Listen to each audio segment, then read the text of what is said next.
I'm slowly breaking down. And no, it's hard to see you, but I wish you were right here. Oh, it's hard to leave you when I get you everywhere. All this time I'm thinking we could never be a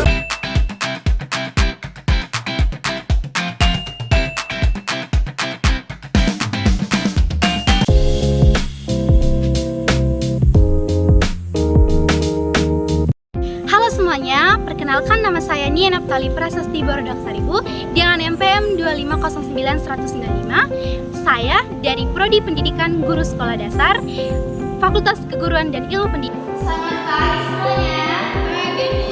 Apa kabarnya hari ini? Sebelum kita belajar tentang hari ini, lancar.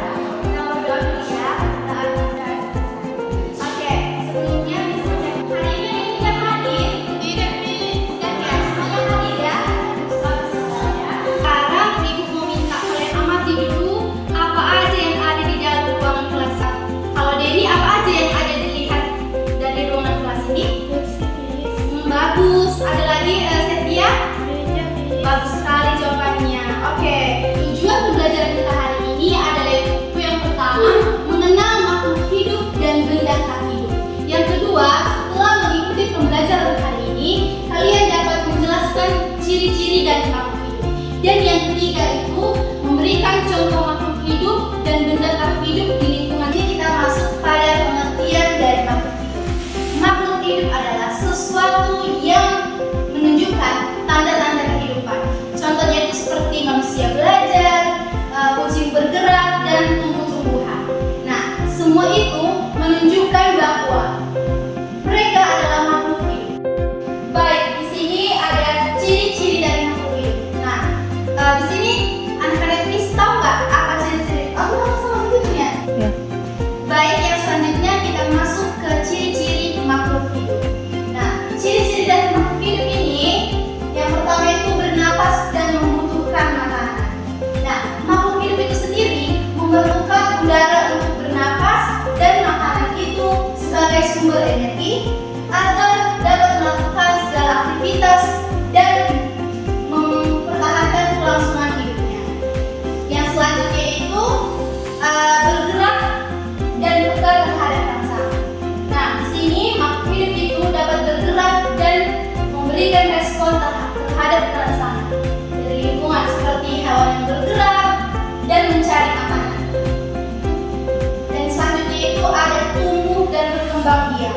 Nah, makhluk hidup mengalami perubahan dari kecil hingga menjadi besar dan mampu berkembang biak untuk menghasilkan keturunan agar jenisnya tetap ada. Yang selanjutnya itu ada tumbuh dan berkembang biak. Makhluk hidup mengalami pertumbuhan dari kecil sampai menjadi besar dan mampu berkembang biak untuk menghasilkan keturunan agar jenisnya tetap ada. Selanjutnya kita masuk ke pengertian benda tak hidup. Nah, yang dimaksud dari benda tak hidup ini adalah sesuatu yang tidak memiliki kehidupan. Contoh dari benda tak hidup atau benda mati, bisa kasih tunjuk yaitu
Iya, jadinya